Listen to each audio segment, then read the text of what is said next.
Como é que é? A mais assertiva é a horizontal. Assim, ó, eu acho que todas têm a sua função, Antônio. Por exemplo, uma pessoa vai, sei lá, se suicidar, um caso extremo. Às vezes nessa hora chegar uma pessoa bater na mesa e dizer, não faça isso. Pode ser a saída, pode ser o choque que precisa. Mas assim, eu entendo que nós temos uma coisa muito importante entre nós aqui. Qual o objetivo da gente ter uma comunidade? O objetivo central é a gente poder fazer mais essa assistência horizontal. Porque você está aqui, você está sendo enxergado por todo mundo. Chega uma pessoa e fala para você, olha, fica atento a tal coisa. Se fosse tu, prestava atenção nisso. Olha, muda aqui, muda ali. Olha, todo mundo começa a dar tanto feedback para a pessoa em relação a algum traço dela, que chega uma hora que alguma coisa acontece na cabeça dela. Que ela começa a questionar, puxa, ainda que talvez eu não admita isso para mim, eu estou dando essa margem de interpretação. E ela começa a devagarzinho modificar aquilo. Então acho que essa é a grande vantagem. Mas isso não consegue acontecer quando a pessoa é muito senhora de si. Se a pessoa sobe nas tamancas, que é isso aqui, ela anda de salto alto, ela perde a conexão. Porque ela acha que está acima do bem e do mal. Ela, por exemplo, conquistou um título honorífico e pronto, ela atingiu os clínicos. Está feito. A programação existencial dela está cumprida. Aí não vai, né? E aí, como que você vê essa questão dentro da comunidade? Como a gente faz essa troca até com a pessoa que tem salto alto? Como atingir isso na forma, nossa, né, de discernimento, como a gente lidar? Olha, Magali, eu acho que essa pergunta, a gente pode... não existe uma receita de bolo. Você tem que esperar um momento propício. Se a pessoa é fechada, não adianta jogar pedra aos blocos. Então você tem que esperar uma série de conjunturas, de momentos propícios. Qual é a técnica que eu costumo usar muito? Tá? E eu admito que eu tenho uma série de erros, tá? E fragilidades, problemas também. Não estou me botando aqui como dono da razão e absoluto acima de tudo.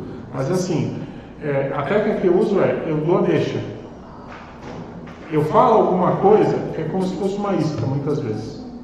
Se a pessoa tiver abertismo, ela vai chegar e vai te perguntar, mas espera aí, eu não entendi isso que você falou. Não, me explica melhor. Não, eu queria que você falasse mais sobre isso. Beleza, aí a gente consegue entrar. Se a pessoa não dá abertura nenhuma, a gente vai ficar batendo em comum, em ponta de faca, como se fala.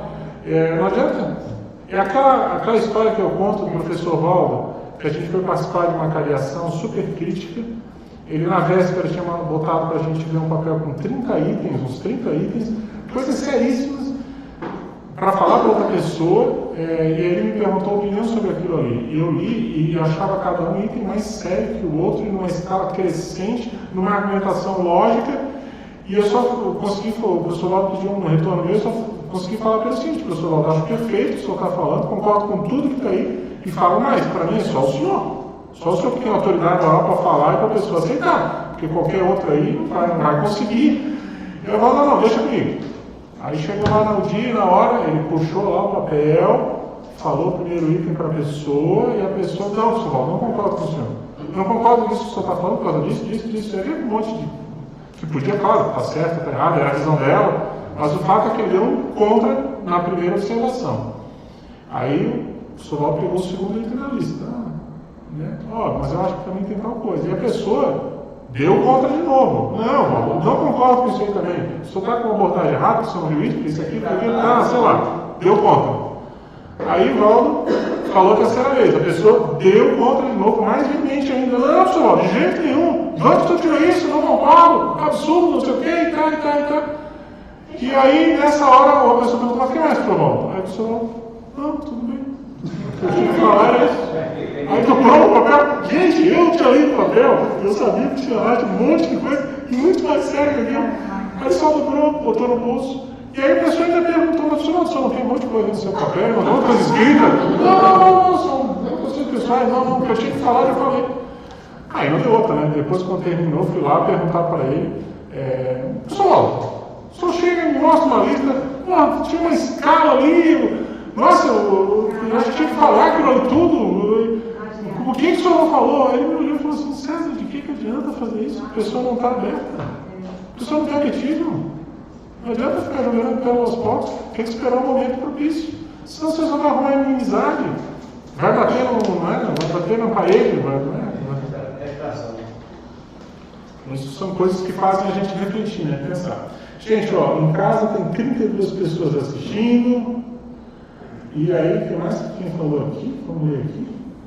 Murilo Vieira, muito bom esse debate. Perceba a sincronicidade. Hoje eu a consciência feminina a não se suicidar pelo auxílio do WhatsApp.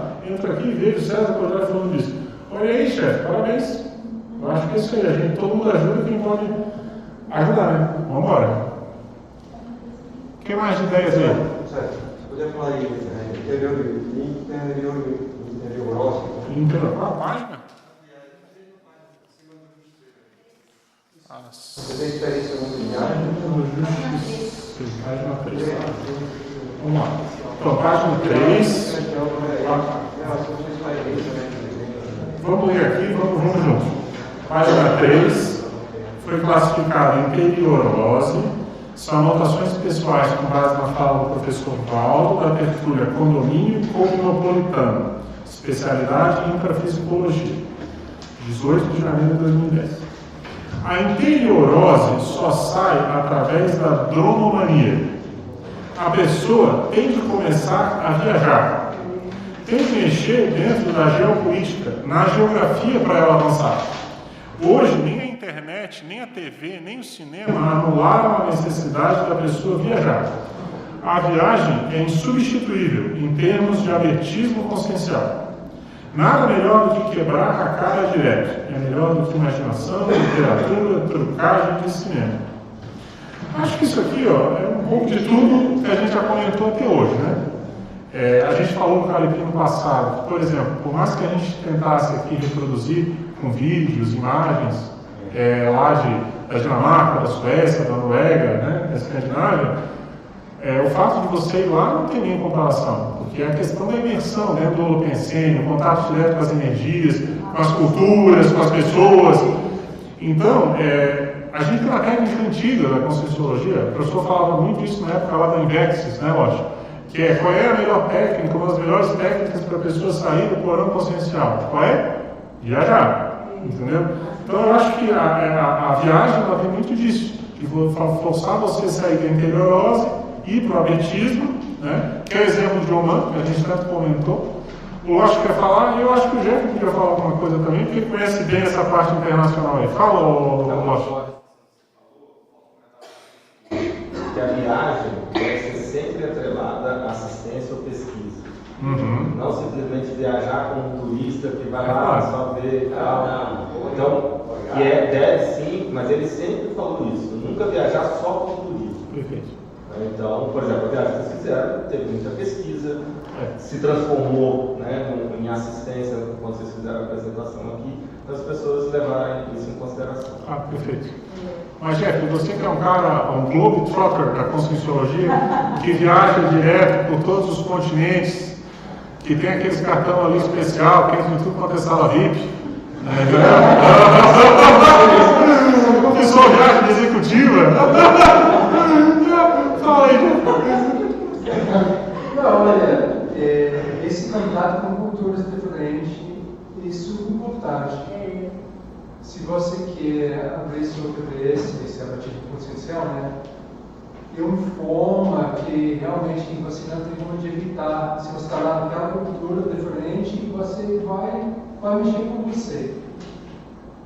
E se você entender aquela coisa bem, o processo dentro de você, porque isso está exigindo reciclagem, de alguma forma. Pode ser dentro de você, com suas posturas, crenças, várias coisas. Você vai atingir contato com emoções extrafísicas diferentes.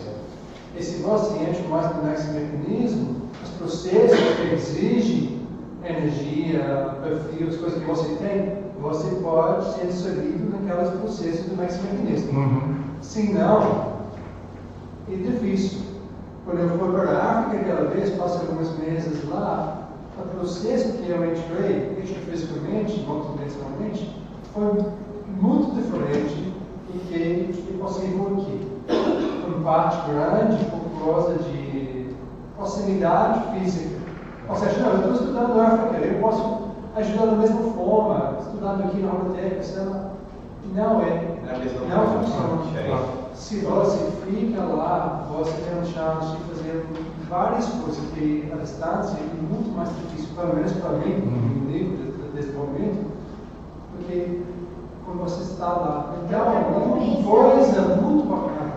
E também é interessante observar essa questão do Jeffrey, porque quando ele vai para os lugares, ele está sempre levando as traduções juntos. Então, ele faz as traduções de livros da Conscienciologia no local que ele está viajando. Então, é um trabalho que fica linkado com o processo da Conscienciologia o tempo todo. E isso faz com que ele tenha esse abertismo para ir para Brasília, naquele local, ver o volume cênico. Então, assim, é a conexão com o trabalho da Conscienciologia e não tem função. Ele fica trabalhando o tempo inteiro, né? Mantendo a conexão, tá bom. Gente, ó, eu quero só avisar que eu não estou repetindo o que está sendo falado aqui, eu estou entendendo que quem fala do público está sendo captado pelo som. Se por acaso, para quem estiver em casa não estiver conseguindo escutar bem, fala que a gente tenta falar um pouquinho aqui para o pessoal que está em casa não ficar sem escutar. Queria só aproveitar antes de passar para o Antônio, que a Adriana Bechara, ela fala sobre a fala do professor Valdo, viajar e ver pessoalmente é a melhor técnica, concordo 100%. Meus 9 meses em Foz me serviram por 9 anos, aprendi como nunca, foi o primeiro passo. Então ela está ratificando aí o corroborando que o professor Valdo está falando. Mas claro, multiculturalismo. Fala, Antônio. O que é interessante seguir o primeiro impacto, jornais locais. Ler os jornais locais, tá? Bastante de jornais locais. Agora? E todos os lugares que eu andei, você procura conhecer a cultura. É lógico, tem a dificuldade da questão idiomática, mas você consegue superar. Você sabe uma coisa que... Você sabe agora uma coisa cada vez eu constato mais, quanto mais eu viajo, é como esse mundo é grande. E a gente acha que conhece muito, ou tem muita visão, e não conhece nem uma fraçãozinha. É uma formiguinha andando numa praia enorme, né? É impressionante. Mas, gente, o que mais aí? A Marina está dizendo que o som está bom, a Sandra já está falando que não ouve nada do auditório, este casal, por exemplo, não entende nada. Então vamos ver se a gente melhora isso, Sandra. Eu vou ver se eu ajudo aqui também. O que mais, gente? Aqui dos raciocínios.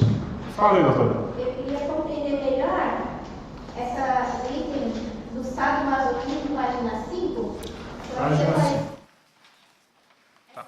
Talvez a Diego sabe explicar. Ele fala assim, é bastante gente que acha que não pode ser feliz porque ainda há muita gente sofrendo. Nós vamos ler aqui para ficar claro aí. Vamos lá. A gente classificou como sadomasoquismo anotações pessoais com base na fala do professor Valdo, da tertúlia Racionalidade Completa, especialidade Autodiscernimentologia. A tendência sadomasoquista, em geral, vem da pessoa que passou muito tempo na baratrosfera. Quase sempre tem culpa no cartório brabo e ainda está curtindo essa culpa. Essas pessoas precisam fazer o abertismo consciencial. É bastante gente que acha que não pode ser feliz, porque ainda há muita gente sofrendo no mundo. Aí vem aquela pergunta cretina: você já é, de fato, aberto para ser feliz? Tem muita gente que não se permite felicidade. Tem muita gente que na hora que começa a ficar um pouquinho mais homeostática, um pouquinho mais, por exemplo, tranquila, relaxada, ela chega e pergunta: peraí, tem alguma coisa errada. Não, tem que arrumar alguma coisa para fazer. Não, tem que assistir um filme de terror. Eu tenho que ficar estimulado pela emoção, entendeu? A gente tem que avaliar isso bem. Às vezes... Eu conheço outra. Eu conheço outra. A pessoa diz assim, não, eu estou feliz, mas amanhã posso não estar. É o autoassédio. Vai felicidade no dia seguinte. É o autoassédio. Mas assim, gente, o que eu quero chamar a atenção é que se você for analisar tudo aquilo que você acha que é muito punk aqui nessa dimensão, você pode ter certeza que extrafisicamente é muito pior. Todo, por exemplo, o processo de religião que já teve nesse planeta, de inquisição, todos os escravagismos, você pode ter certeza, extrafisicamente tem coisas dezenas de vezes piores. O que o mega assediador comumente faz na baratosfera, por exemplo? Ele mantém a dominação sobre um grupo de consciências em determinada região paratosférica. Essas consciências vindo para cá, muitas delas se acostumaram a sofrer. Aí chegam aqui, elas não se permitem ter felicidade, elas não se permitem viver a vida feliz. Você está entendendo essa questão do vício pensênico? É isso que eu quero chamar a atenção. Agora, o Juvenal, você que está aí no apoio, olha que pergunta filha da mãe. Até que ponto você já é aberto, de fato, para ser feliz? Inclui lá no livro que você está fazendo a revisão, que tem 1.300 páginas lá. Até que ponto você já é, vírgula, de fato, vírgula, aberto, aí põe o ar, entre o ar, né, aberto, aberta, para ser feliz. Isso, gente, só para explicar para vocês, é um livro que está pronto, o professor Juvenal, que apoia aqui a gente no Carapina, ele está fazendo a revisão, são os 20 mega-atributos propulsores da evolução, que é aquele quadro que tem lá no tertuliário, dos 20 mega-atributos, mas esses mega-atributos, eles estão dissecados em 10.000 autoquestionamentos, na verdade 10.000 questionamentos autoconscienciométricos impactoterápicos. São 10.000 perguntas só nesse estilo que eu acabei de ler aqui para vocês agora. Agora classifica aí para facilitar. Vai para onde essa pergunta? Então, isso é o abertismo consciencial. Vai em abertismo. Vai em abertismo. Esse é facinho. Essa questão pode ser um vício adrenalínico, que a pessoa entende que é a felicidade. Pode ser vício de qualquer tipo. Pode ser a valorização do sacrifício religioso. Pode ser tudo isso. Olha a expressão que eu usei, vício pensênico, o vício autopensênico. Tem uma Todas que são assim, né? Eu vou entrar agora, aqui na Rússia, que eu vi relato aí do bicho foi parado na rua pela polícia porque estava sorrindo, né? Aí a polícia parou, porque desconfiou dela. É possível. É Eu possível. lembrei, uma vez eu dei uma bronca de uma americana, a gente estava numa loja de supermercado, era de madrugada, ou de manhã, sei lá. Era um supermercado 24 horas e a gente estava, né, eu feliz da vida, ambulante, de férias, né? E elas, você insuportavelmente feliz, você sorriu o tempo todo. Tá certo, você, desculpa aí, faltou empatia da minha parte, você está trabalhando, talvez, né? Não é a minha agora. Gente, eu vou avançar aqui, ó, tem várias participações, tá? O Willy Dresler fala, podem aprofundar se as relações entre a Maxi Proexis da Enciclopédia da Conscienciologia, o abertismo consciencial e a empatia? Chefe, eu acho que sim, dá para aprofundar sim, é meio evidente aí. A Enciclopédia da Conscienciologia, ela está dentro da Maxi Proexis Grupal. Você só vai encarar participar de um projeto desse se você de fato tiver um pouco mais de abertismo consciencial. Né? Você não vai gravar o seu nome lá, dar a sua chancela nesse mega projeto da Maxi Proexis sem ter um abertismo. E como é que você vai dar uma tertúlia sem ter um pouco de empatia? Não tem como também, você tem que estar aberto para responder, para interagir com o público. Então, com certeza, existe relação isso com tudo isso. Depois a Dalva vem e fala, se não tivermos abertura consciencial, fica muito difícil conviver em outro país, temos que nos adaptarmos com a cultura. É isso mesmo, né, Dalva? E outra coisa, o seu marido aí tem que tirar o chapéu, porque ele toda hora pipoca aí para um lado para o outro, toda hora numa cultura diferente, tem que tirar o chapéu. O Irileva fala, essa frase do sadomasoquismo tem relação com a auto-vitimização? Por certo, é a auto-vitimização pura. E a síndrome da prospectiva trágica, olha, te confesso que eu teria que estudar mais o que é a síndrome da prospectiva trágica. Mas com certeza, se a pessoa ela está nessa linha do sadomasoquismo, a tendência dela é entrar numa pioria da escala dos acidentes de percurso. Se a síndrome da prospectiva trágica for isso, com certeza. Tá? Aí a Vivi Timóteo está falando, nossa, que interessante essa partilha. Você está junto, Vivi, participa aí. Mário Lucas dizendo que está assistindo, Ricardo Dias assistindo. Temos 36 pessoas online no momento, umas 20 e poucas aqui na sala. O que mais, gente? Vamos lá, André. Gente, para quem não conhece a Andréia, ela foi o pé de boi que sustentou sozinha aqui o discernimento no início do discernimento brabeira, aquele que era de arrancar toco, e ela fazia o que uma equipe, hoje tem equipe de 6, 7 pessoas para conduzir. Claro que assim, A gente não conseguia fazer no nível que tem hoje com toda a equipe que está aí. Mas só para dizer o potencial da menina. Aí depois ela passou em concurso da Unila, mudou a vida dela um pouco, mas agora ela está retornando. Fala, André. Na página 2, sobre central extrafísica, aí você poderia aprofundar o autismo pelo processo da central, começando pela energia, depois com a verdade? Tá, vamos ver se a gente consegue. Esse é um tema bem avançado. Então, a gente classificou como central, são anotações pessoais com base na fala do professor Valdo, da abertura conscienciológica, candidatura evolutiva, com a especialidade autoevoluciologia. Você já começou a ter contato mais íntimo com a sua permanência, que é a paraprocedência. Mas isso não é tudo. Com o passar do tempo, você vai acabar acessando alguma central extrafísica. A primeira, dentro de uma ordem lógica, é a da energia. Depois vem a da verdade e, por último, vem a fraternidade. Vai dar abertismo consciencial quase de mutação na cabeça da pessoa. Aí, a Neo-Verpon vai aparecer com N maiúsculo na mente da pessoa. Né?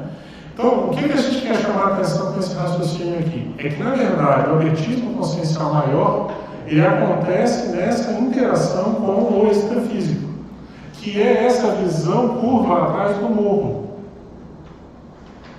A central é um exemplo disso.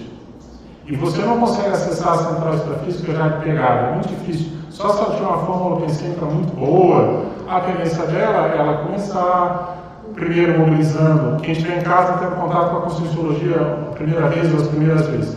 Ela vai primeiro, é uma gradação. A primeira ela começa reconhecendo que ela tem o corpo das energias. Depois ela vai aprender a mobilizar suas energias de maneira lúcida, que é a mobilização básica de energias. Daqui a pouco ela vai começar a desenvolver a sua sinalética. Ela vai começar a frequentar cursos, vai fazer uma complementar, vai fazer dinâmica, vai fazer o que tiver de curso, ela vai fazendo, vai trabalhando com as energias e vai discriminando melhor as suas sensações de perceber energia. Depois disso, quando ela achar que ela está com um pouquinho mais de estofo consciencial, ela vai partir para a tarefa energética pessoal, que é um mega desafio, onde a pessoa inicia e mantém o resto da vida, onde ela vai doar, durante aproximadamente 1 hora do seu dia, energia para os amparadores ajudarem outras consciências no intrafísico e no extrafísico. Com o tempo, a pessoa começa a desenvolver a TENEPS, depois de uma década mais ou menos. Hoje admite-se que se ela trabalhar bem, ela já começa a ter uma OFIEX ou uma pré-OFIEX já boazinha, entendeu? Claro que a OFIEX no primeiro momento ela começa sendo uma coisa mais modesta, com um limite mais pequeno, né, de parapsíquica, ou seja, de suporte para receber as consciências com a sede mais brava, entendeu? Mas com o tempo ela vai dilatando e daqui a pouco sai ali de uma cabine telefônica, como o professor Waldo falava, ela tem um campo de futebol. Aí sim, aí o negócio esbarrona. Só que nessa fase de transição entre a TENEPS e o OFIEX, a pessoa já começa a ter uma série de efeitos. Um deles é o acesso às centrais extrafísicas. Entendeu? E é dentro desse contexto que entra isso. Mas como é que a gente vai falar de abertismo consciencial em alto nível se a gente não falar dessa interação com o extrafísico? Outra coisa, a pessoa que não tiver abertismo consciencial, ela nem consegue escutar um calepino desse. Ela vai achar que a gente é tudo maluco. Não é? Falando de um monte de tema desse, falando de central, falando... Palavras difíceis. Palavras difíceis. Como é que muita gente, ela já esbarra na questão do neologismo. Isso que o Antônio Fontanella está falando é muito sério. Aliás, isso é uma técnica, que o Waldo já te falou isso N vezes em tertúlia, né? De que, na verdade, o neologismo da ciência científica já é uma maneira de filtrar mesmo, para saber se a pessoa... O objetivo era mexer inconsciencialmente com a pessoa ficar um pouco indignada, para mexer com os brilhos dela, tipo assim, o que é isso que eles estão falando? E a pessoa que for mais interessada, que é um pouco preguiçosa, ela vai estudar, ela vai querer entender mais a respeito, né? Certo.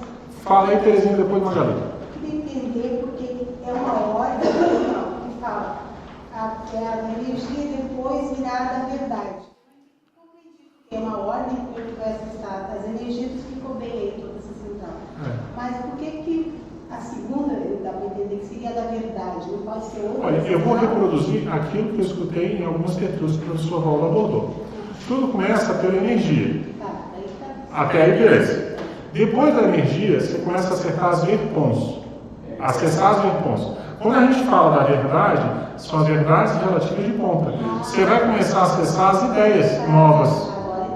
Ok? Depois que você tiver acessado muitas vertons, você de fato vai começar a ter mais uma cosmovisão mais abrangente, uma cosmovisiologia, e isso vai te levar inevitavelmente para a maxi-fraternidade, para o maxi-fraternismo, que é a questão da fraternidade. Aí você vai começar a ver o negócio de ampliado, grandão. E eu entendo que é mais ou menos essa gradação. É claro que pode ter exceção nisso? Pode ter exceção. A gente ainda está começando a entender um pouco como é que são essas centrais. Então nós estamos aqui meio que tateando no escuro. Mas parece uma ordem lógica. Né? Primeiro você vai começar a sentir algo das energias, depois você avança para a verdade e depois para a fraternidade. Eu quero lembrar que cada uma dessas centrais tem verbete específico para entrar na enciclopédia da Conscienciologia. A pessoa dá uma lida lá e entende as diferenças entre uma e outra. E quem sabe a gente pode explorar isso no Calipim um dia, né? Fala, Fê. Desculpa, era uma... Esse assunto também, só para continuar, que tem a questão também que a energia, ela nos faz estar mais aberto, né? O trabalho com as energias, o autodesassédio e uma visão mais clara do que é a Vercom, para você chegar, né, nas Vercom. Só pensando aqui numa lógica da energia ser a primeira, até por causa do autodesassédio. Claro. Perfeito.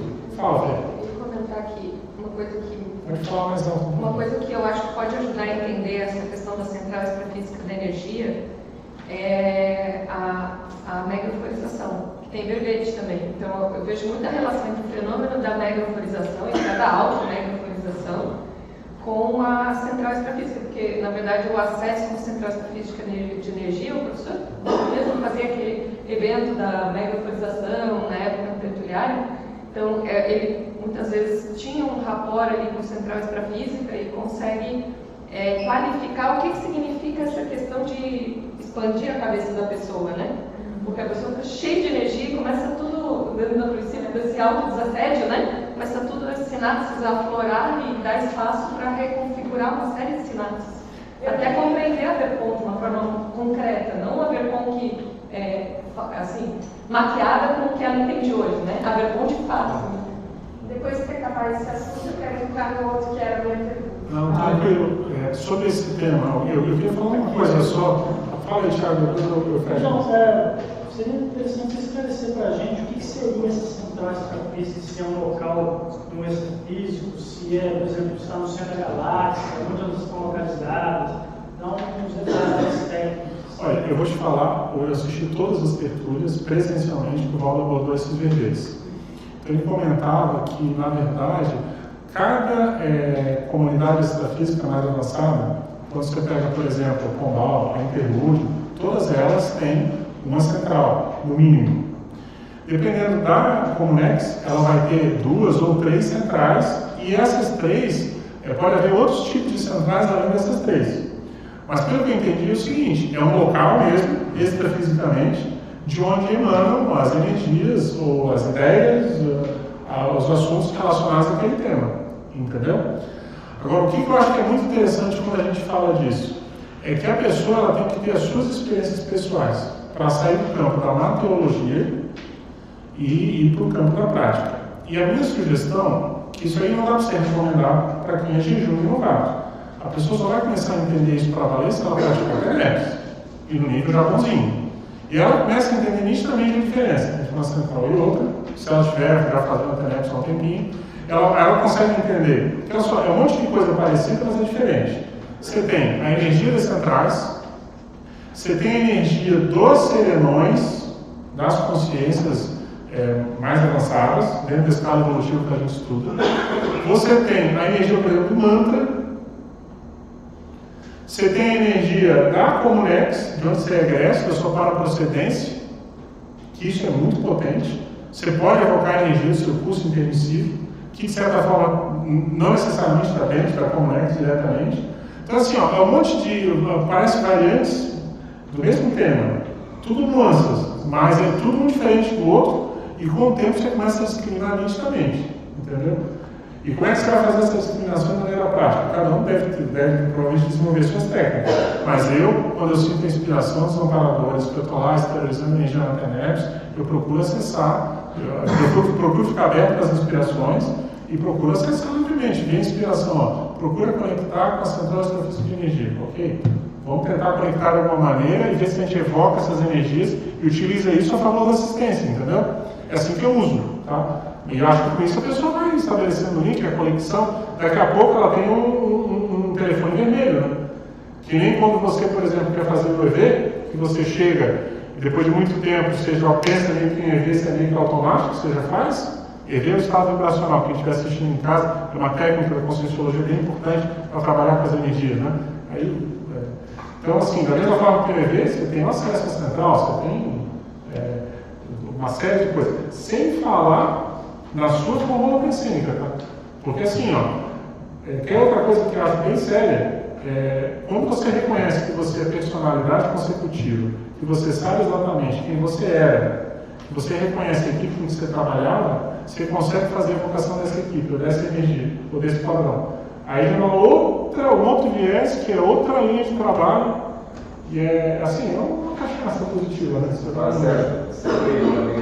Não é sempre, mas uma vez ele colocou que a central ela é formada, obviamente, pelas consciências, né? Mais indivíduos. Ela é alimentada por consciências mais grandes, não é uma máquina que está lá no Itaú, não é nada disso. Até certo ponto, um processo metafórico, né? Tem aí uma paralocalização, mas tem uma conexão com as consciências mais evoluídas, que alimentam aquilo. E a pessoa, quando acessa, ela consegue fazer um link, uma conexão também. Está dentro desse fluxo. Você permite um trabalho, a Itaú também, a base são as pessoas. Na verdade, as pessoas correndo, né? Assim, né? Não é a cachoeira.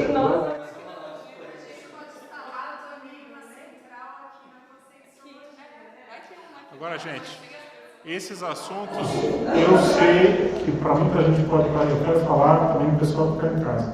Eu sei que esses assuntos podem parecer um pouco materiológicos, mas a gente leva muito a sério, para nós tem muito sentido, a gente trabalha seriamente nessas pesquisas e acho que é um universo que a gente ainda está tateando, tá?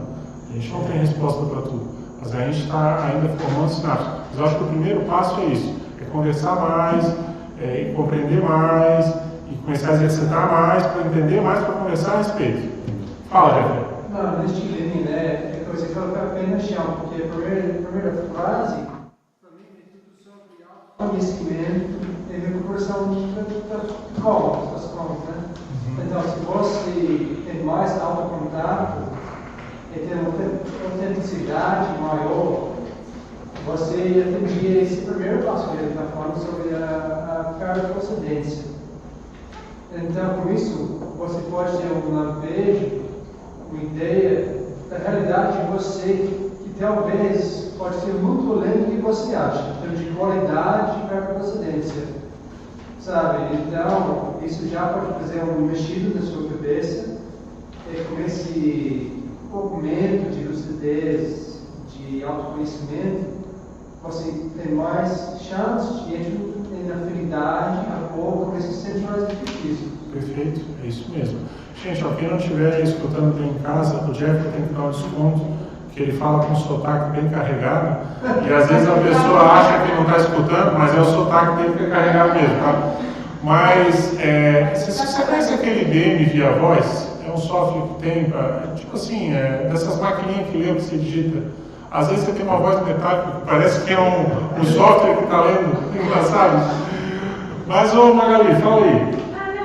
O que você ia trazer? Outra ideia, fala. Eu queria complementar o que a Fernanda estava falando da alegria e do sadomasoquismo. Alegria e sadomasoquismo, vamos lá. Daquele tema que eu falava ali. Porque às vezes a gente não tem sinapse até para construir uma vida melhor em conjunto. E às vezes, você olhando, indo para outros países, muitas vezes você vê que as pessoas construíram aquilo, que quem constrói os ambientes são as pessoas, né? Então, se a gente sair e ter essa vertigem de sair do estado masoquismo e construir, né, espaços que realmente onde a gente pode se sentir mais aberto, colocar nossas coisas e construir o nosso bem-estar. Eu acho que tem muito a ver com isso, de você se permitir, né, sair do estado do masoquismo e viver Você sabe que uma viagem como essa que a gente fez para a Escandinávia, quando você vê que os povos têm outra cultura, que é uma coisa muito mais zen, muito mais tranquila, aquilo que ela comentou, você não via os pais brigando com os filhos, por exemplo. Né? Você começa a analisar, é tipo um choque positivo intraconsciencial, quando você lida com outra realidade. Eu queria pedir para o monitorista, se for possível, ligar esse ar, que está muito cheio de mosquito aqui, e eu estou achando que é o ar que está ficando quente. Fala, Felipe. Eu queria fazer uma pergunta sobre a viagem. Qual delas? No momento que vocês estavam no país lá, que vocês chegaram no país, vocês sentiram mais acolhimento da sociedade ou era algo mais frio, mais distanciamento social? Fê, você quer responder essa? Se o Felipe fizer a gentileza de repetir, que eu estava... Ele perguntou o que você sentiu quando chegou lá na Escandinávia. Você sentiu frieza ou sentiu acolhimento do povo? Eu vou deixar ela responder. Vou contextualizar sempre. Totalidade das viagens que eu fiz internacionais e até muitas vezes dentro do Brasil, a dicotomia que existe entre outras localidades e a nossa Corvinópolis, do Foz do Iguaçu, é muito grande. A sensação que eu tenho sempre que eu desço do avião e piso em Foz é que nós temos liberdade, pensei, e a gente consegue um acolhimento dentro desse espaço que a gente está criando ali. Então, por exemplo, lá em uma mesmo, dando tudo certo na viagem, sem ter nenhum tipo de acidente de percurso, a gente está monitorado do começo ao fim, mas na hora que a gente volta, a gente sente que realmente aqui existe um nível de abertismo consciencial de acolhimento moral. Mas eu queria saber com relação aos países mais desenvolvidos, com IDH maior, onde tem essa tranquilidade de saber. Do PNCN que eu percebi, primeiro em Oslo, que foi onde a gente chegou primeiro, né, foi um choque já com Dublin, né, porque Dublin é uma cidade muito mais assim, lúgubre, né, uma cidade que ainda saiu do processo de guerra política recente, dependência da Irlanda recente. Então, assim, a gente sai de um ambiente que, em tese, é europeu, mas é um europeu mais hard, mais pesado, e você vai para um outro extremo, e a gente chegou numa Escandinávia com a população em primeiro, porque eles estavam, assim, primeiro não vou dizer, mas assim, estavam muito felizes porque o verão começou mais cedo, né? Então é aquele estereótipo que a gente vê que é concreto. Você passa o ano inteiro na neve, no frio, quando vem o verão, meu amigo, você quer mais é sair pela rua, abraçar todo mundo. Então as pessoas estavam um pouco assim, a gente pegou esse viés, tá? Que para nós foi muito interessante, porque acentuou o que eles têm de melhor, né? E, de fato, é uma cultura que ela é acolhedora, no sentido de acolhimento às diferenças, acolhimento à liberdade, que é uma coisa que às vezes a gente não vê tanto, tá? Mas ela não é uma cultura do acolhimento ao multidimensional. Isso aqui é difícil comparar, né? Então, você pode, como a gente foi lá para grandes bibliotecas, grandes museus, ideias fantásticas, mas você não vê o elemento multidimensional talhado ali. E isso faz muita falta, né? A gente, em quantos lugares... Então, assim, eu acho que a tua pergunta é um lugar extremamente aberto, de igualdade, que provoca, um convite, né, de convívio, mas não tem o elemento da multidimensionalidade. Então, as pessoas, elas vivem aquela vida feliz tradicional. Você nasce, cresce, tem um filho, escreve um livro, né, planta uma árvore legal, né? A gente até olhava assim, gente, quanta gente grávida, né? E quantos casais grávidos, porque, e lindos, assim, aquelas crianças lindas, tudo lindo, mas era um contexto intrafisicalizado, sou obrigada a dizer. E isso faz parte. Se eu fosse responder da minha parte, entre frieza e acolhimento, acolhimento, mas na medida. Não é aquele acolhimento tipo aqui, o latinismo, que é aquele negócio, sei lá, é meio macarrônico, meio italiano. É um negócio, quem olha no primeiro momento pode até achar que é frio, mas não é frio. Há um respeito profundo ao teu espaço interconsciencial, às relações. São pontos bem bonitos, bem interessante. A gente explicou isso, né? Para quem quiser, assiste depois o Calepino da semana passada. Mas para mim, de tudo que eu vi no intrafísico até hoje, é o que mais se aproxima do curso intermissivo Fora, claro, aqui, por exemplo, uma cognópolis fácil que a gente está tentando montar diretamente com os princípios. Fora aqui, é o lugar mais próximo. Eu entendo perfeitamente porque que a galera, muita gente aí está ressonando lá na Finlândia. Ah, com certeza. Se eu fosse extrafísico, era capaz, eu pudesse escolher, era meio simples, eu quero ir para lá. Entendeu? Mas, ok, a gente tem aqui o nosso centro de interprisão também, então vamos honrar a condição. Beleza? Vamos avançar aqui, gente. Voltar aqui, quais são os outros temas. O som não está bom, mas vai melhorar a fluência. Vamos lá. O pessoal vai falar mais alto. O que mais, gente? Dá as ideias aí.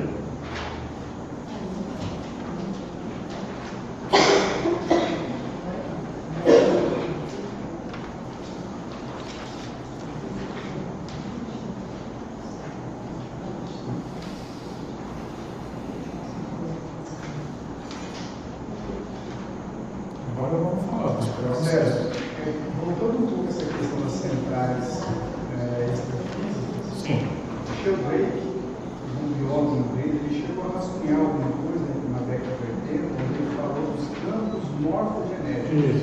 Ele caracteriza os campos morfogenéticos como campos de energia com informação milenar. Então a gente pode pegar um pouco dessa ideia e tentar trazer para a central extrafísica para a gente ilustrar bem na prática, a experiência pessoal, mas ilustrar pela visão eletrognóstica, digamos assim, como ele definia isso. Então, as centrais extrafísicas são informações que têm afinidade, são informações que têm afinidade entre si. E, óbvio, consciências um pouco mais evoluídas sustentam esse campo mais do que algumas pessoas alimentam e outras são alimentadas desse campo à medida que a gente se conecta a ele. Mas são informações.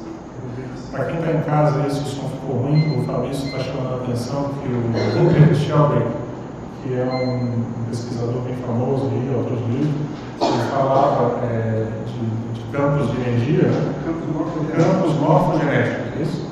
E essa ideia, de certa forma, arranha um pouco a ideia de uma central extrafísica, essa questão do campo de energia. E eu acho que é por aí mesmo. Né? Mas o que mais, gente? Vamos lá. É a página? Página 1. Autodissecção é do Dicionário de Argumentos da Conscienciologia do professor Valdo, página 744. Autodissexiologia. A consciência lúcida carece, cada vez mais, de autodissecção íntima, autópsia holossomática, anatomização, autoalertismo rigoroso, realismo, autoimplacabilidade e autocrítica severa sobre os próprios pensênios. Sem tal postura anti-indulgente ou de auto-imperdoamento, desperdiçará mais os seus aportes, oportunidades, companhias evolutivas, cronologia e mega neopensadas. Quem que chamou a atenção aqui, olha? Essa forma de colocar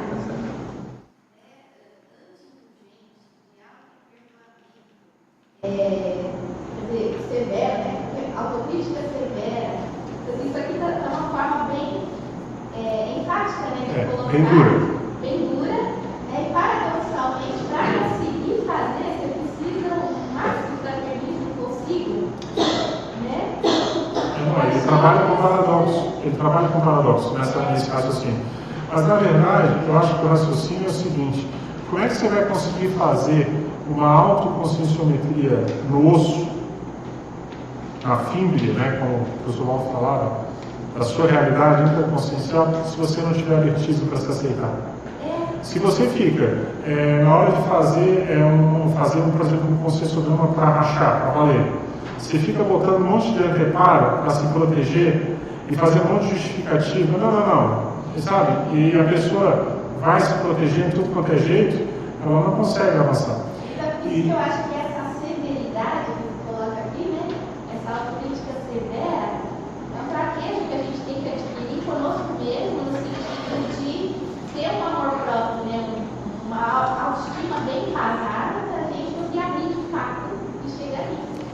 E outra coisa, além da autocrítica embasada, que eu vejo, é você levar até as últimas consequências cosmoéticas aquilo que você já reconhece como errado. entendeu? Porque a síntese disso daqui, para mim, uma ideia bem séria que está por trás disso aqui, é o processo de você enfrentar a corrupção sua. Todo aquele trafazinho que você tem hoje, que você acha que é pequenininho, e que você vai levando com a barriga e não enfrenta, porque você acha que é pequenininho, você pode ter certeza que ele não é tão pequenininho quanto você acha que é. Se ele fosse pequenininho, você já tinha resolvido isso há muito tempo.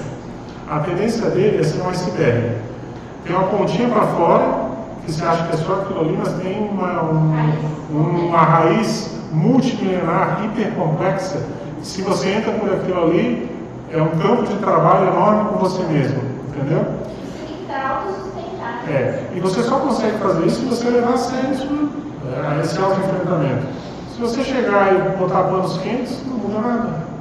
Isso, o que impacta muito é você, às vezes, constatar, dentro daquilo que a gente estava falando da personalidade consecutiva, você começar a, por exemplo, ter retrocognição de séculos atrás, onde muita coisa que estava lá que te incomodava, hoje continua.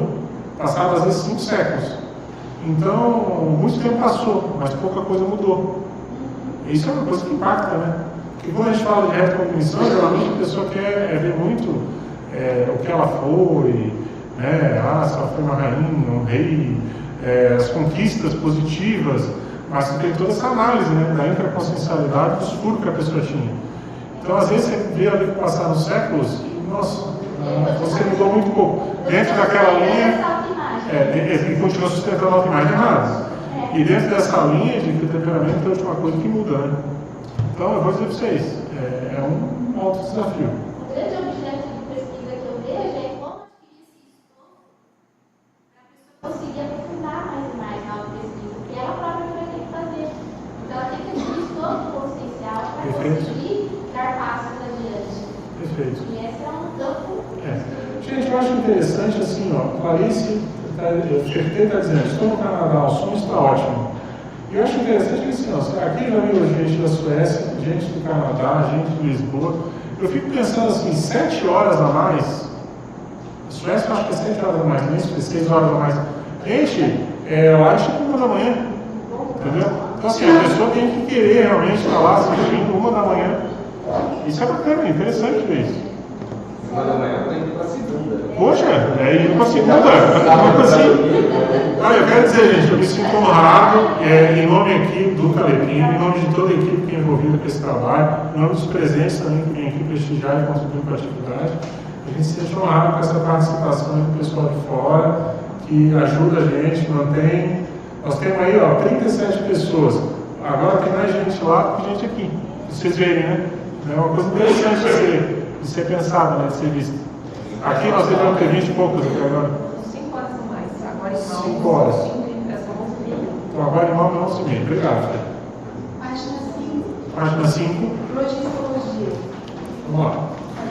Página 5, o item projeciologia. A gente classificou como projeciologia, mas é um parágrafo do livro Homo Sapiens Reurbanizados, que é um tratado, página 87, de autoria do professor Walter. Multidimensionalidade.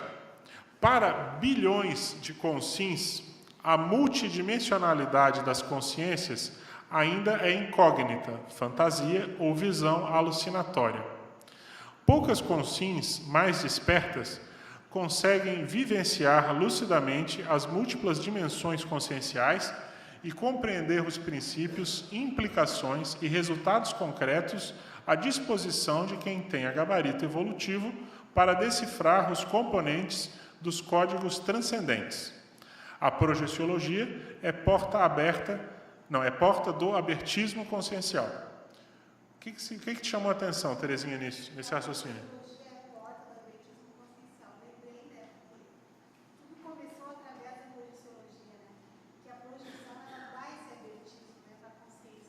Perfeito. Eu acho que isso que você está falando é a raiz do raciocínio. Com a projeção consciente, o domínio da saída lúcida fora do corpo, a pessoa tem acesso às realidades extrafísicas. E isso é a porta do abertismo consciencial, porque a pessoa vai ver tanta coisa, é aquilo que eu comentei antes. Se você acha que tem muita loucura aqui no intrafísico, Pode ter certeza, extrafisicamente é muito pior. Da mesma forma que tem coisas boas extrafísicas que nem se comparam ao melhor que existe nessa dimensão. Então ela te amplia o leque de manifestação ou de compreensão, algo assim fora do comum. Eu vou dizer para vocês, tem muito mosquito hoje acima da média. Será que tem alguma janela aberta do banheiro, alguma porta, algum lugar que está entrando? Dá uma checada para nós, por favor. Porque não é comum, é a primeira vez que eu vejo tanto mosquito aqui assim. Ó, eu tomei banho, tá? Vamos lá, gente. Próximo aí. Fala aí, André. Na página 3, patologia. Você poderia aprofundar, exemplificar ou detalhar melhor a patologia? Vamos junto aqui. Esse é um raciocínio do professor Marcelo da Luz. É o livro dele, Onde a Religião Termina, página 297. Eu quero aproveitar, deixa e dizer que, na minha opinião, esse é um dos melhores livros já produzidos depois do professor Val da Conscienciologia. Está dando um pouquinho de microfone aí.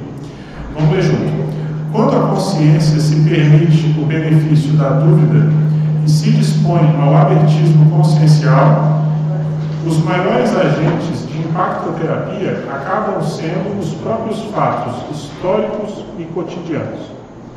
Então, para criar isso aqui, o que eu acho que é observação interessante de ser feita, André? Não raro, os maiores promotores da impactoterapia e das recins na vida da pessoa são os fatos cotidianos, que a pessoa precisa ver, mas ela não enxerga. Então, muitas vezes a gente fica esperando que o amparador venha, faça uma intervenção assistencial, que venha uma inspiração extrafísica, que vai te fazer mudar a existência. Não tem nada disso. Às vezes é o fato cotidiano, é você se olhar no espelho, é vir uma sincronicidade, uma informação na TV, no celular, alguém que chega e fala para você uma coisa no dia a dia. E aquilo ali, se você levar a sério, aquilo que te chama a atenção, aquilo ali às vezes pode ser uma fonte de cotidiana de impacto interconsciencial para a recim. Só que você só consegue fazer isso se você tiver abertismo, daí a relação com o tema. Ok? Mas fala aí, Fê, você queria falar alguma coisa? Eu estava entrando na ideia da autocrítica severa, da autodissecção que foi puxada ali, que eu fiquei pensando aqui, dentro dessa linha de abertismo, né, que até que ponto a qualificação do Trafar enquanto ruim é uma convenção cultural, né? A qualificação do Trafar como é cultural, até onde a gente, de fato, precisa ser, a gente precisa ter uma autoestima tão forte para lidar com a autocrítica, porque nós temos que aquele conteúdo da crítica.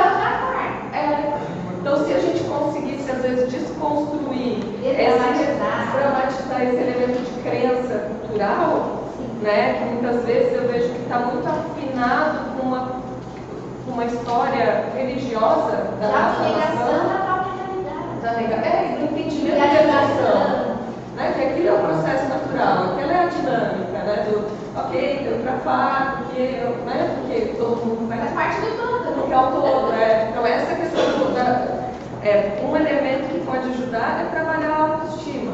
Mas acho que um outro elemento que é necessário, que sem esse não há autoestima que dê conta, porque vai pegar uma crença e a crença derruba muito rápido, né? É um contexto emocional que abre, né?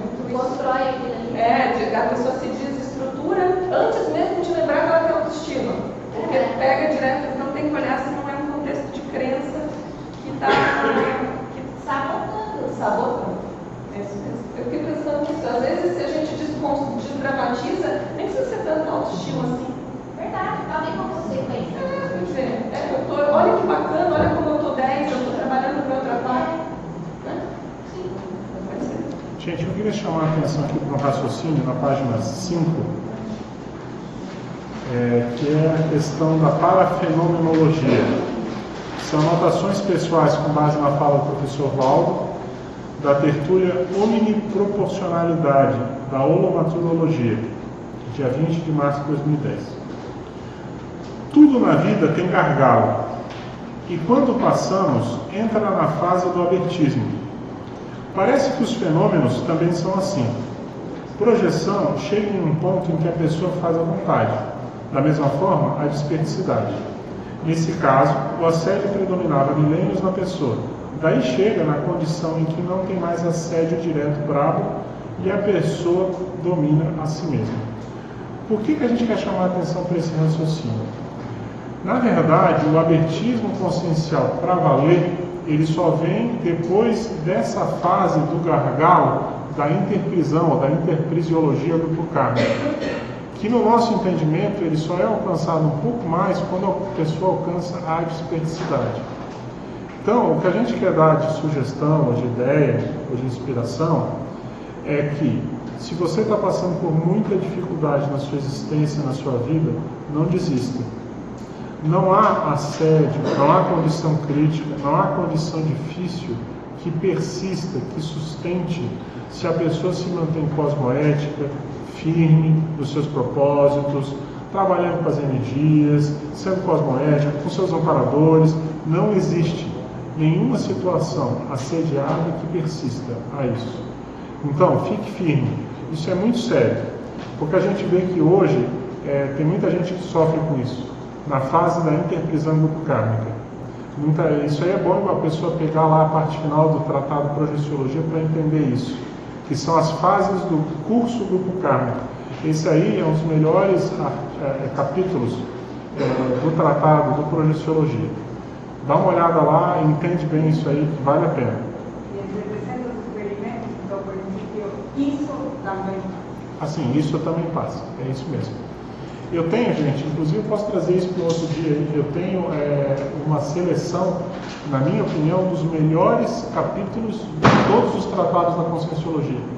Eu acho que eu vou trazer isso para uma próxima oportunidade. Na verdade é uma sugestão, porque eu acho que tem de melhor dentro de cada tratado. É o viés de um pesquisador. Eu vou trazer isso, eu já distribuí para um monte de gente, mas eu trago e falo aqui no Calepino. Gente, nós estamos se aproximando aqui do final. Alguém queria chamar a atenção de mais algum tema, algum raciocínio para a gente comentar? A gente tem alguns poucos minutos ainda. Eu vou falar de mais um então, já que estão dando sopa. Na página 4, o raciocínio classificado como omniabertismo. É uma anotação com base na fala do professor Valdo, da tertúlia Sínodo do Conflito de Paradigmas, da verbetógrafa Juliana dos Remédios, que está sempre aqui. Hoje a Ju parece que não veio, mas ela vai escutar depois. É bem simples, bem curtinho. Uma das chaves do sucesso do Zéfiro, ou seja, o Valdo falando dele mesmo, é conectar-se a cada consciência, discernindo pontos de contato em comum. Essa postura indica omniabertismo. Eu entendo que esse aqui, gente, é o caminho da evoluciologia. Não existe evoluciólogo, isso é uma inexistência, tá? Não existe evoluciólogo sem rapport interassistencial. Então, quando você está diante de qualquer pessoa, você tem que tentar discernir qual é o ponto de contato que você tem para acessar, para gerar um vínculo, a ponte, o rapport, né? E isso implica em ter abertismo, sem isso você não consegue fazer a ponte. Então eu acho que é isso aí, ó. Isso é muito sério. A pessoa que quer trilhar esse caminho da evolução, ela tem que prestar muita atenção no dia a dia. A pessoa que fica, por exemplo, botando tarja na testa de todo mundo que se aproxima dela, tipo assim, essa pessoa é isso, essa pessoa é aquilo. Ela mentalmente ela pensa, entendeu? Nas relações do dia a dia. E começa a tarjar todo mundo, ela tem que abrir o olho. Porque a energia, ela transparece tudo isso. Se você bota muita tarja, as pessoas percebem que você tem uma barreira, um preconceito, um pé atrás, entendeu? Então, vamos prestar atenção nisso aí, tá? Omniabertismo. Fechou então, gente? Mais alguma coisa? Então, podemos dar o recado já? Eu tenho aqui bastante recado. Vamos com calma.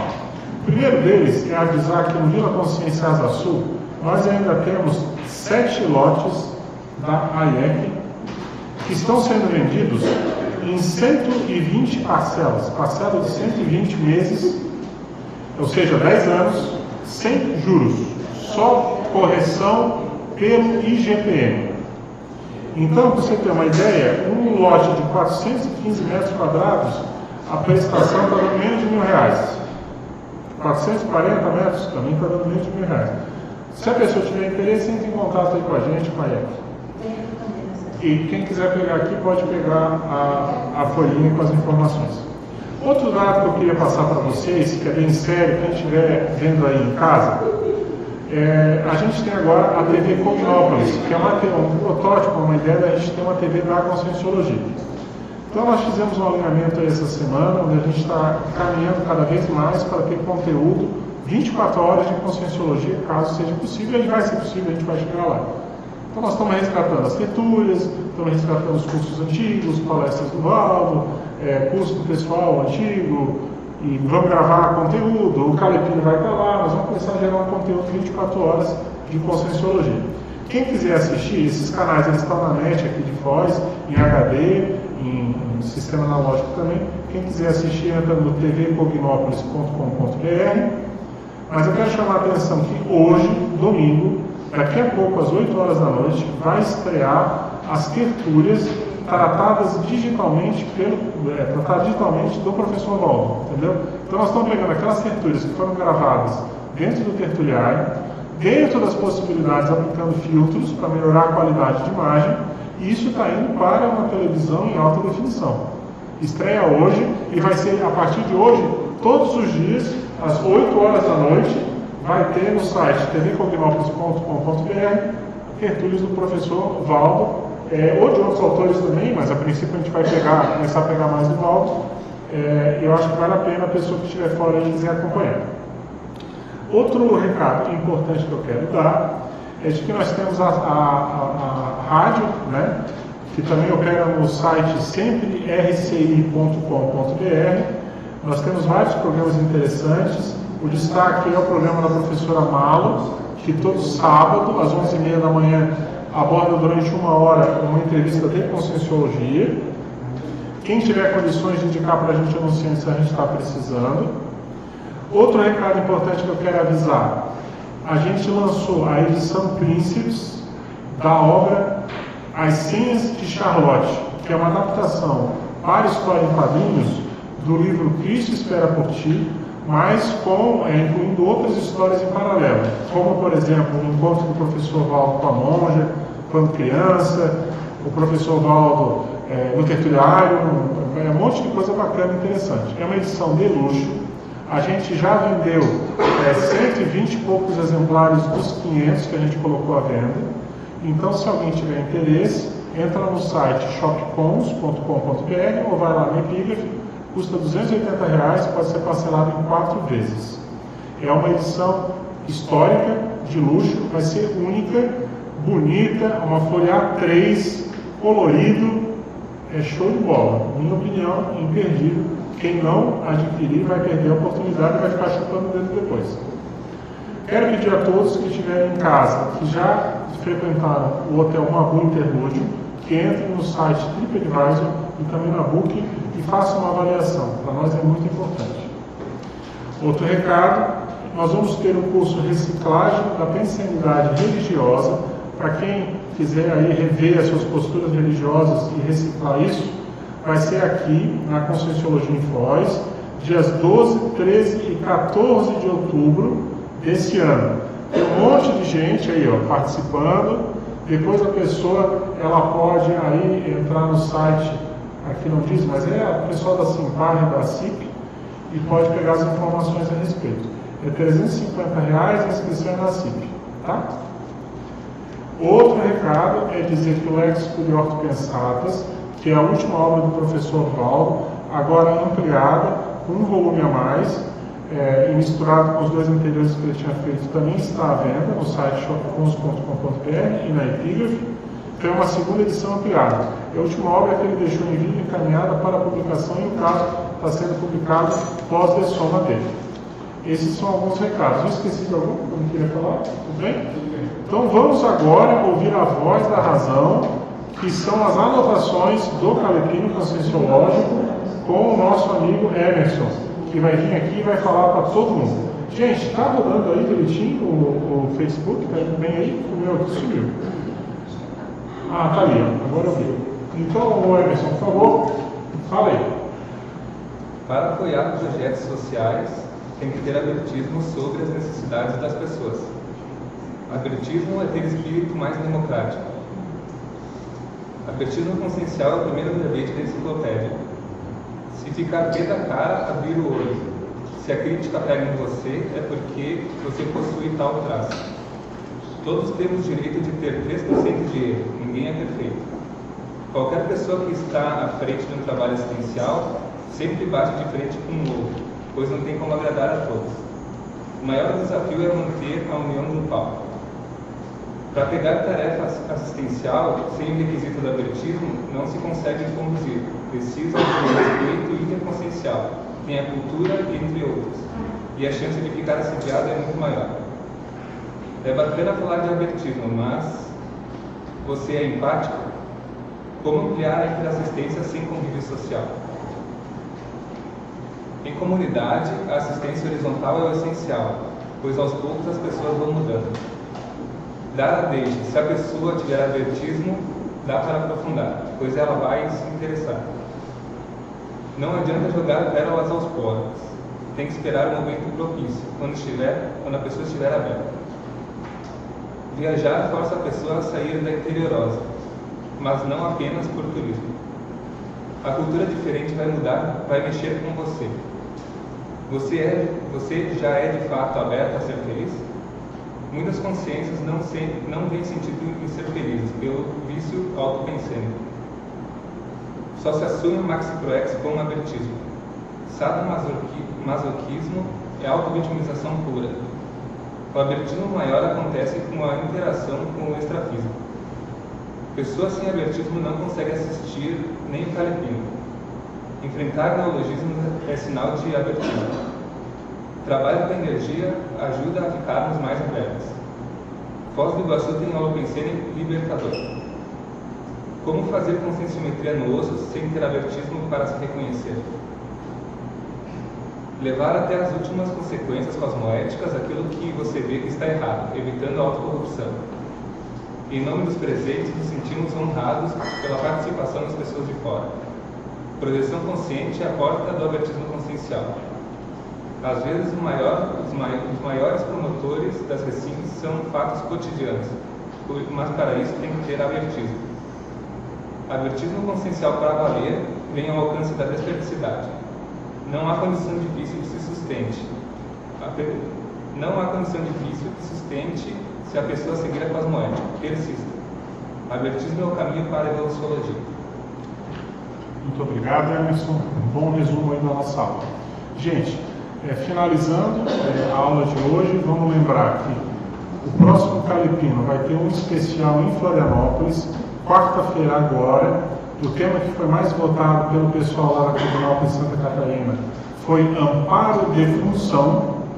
Então vai ser nessa quarta-feira, transmissão online pelo Calepino Conscienciológico à noite, 19h30, eu acho, né? Acho que é 19 ou 19, acho que é 19h30, né? 19h30, né, Fabrício? Isso. E no domingo que vem, a gente excepcionalmente não fez votação hoje, porque eu vou estar em Florianópolis junto com a Fernanda, e o tema vai ser com a professora Morena Silveira, que é diretora aqui da IEC, especialista em direito da família, mas ela vai falar sobre um tema super importante, que é afetividade. Eu peço para as pessoas levarem a sério a pesquisadora, o tema, prestigiarem, porque eu acho que é um tema muito relevante. A base do nosso convívio social, ela exige essa afetividade. A pessoa não pode confundir domínio de mental soma com repressão de psicossoma. E a afetividade, ela está na raiz disso. Você expressar a afetividade. Isso fortalece as nossas relações, os nossos convívios. E você não consegue afetividade sem abetismo.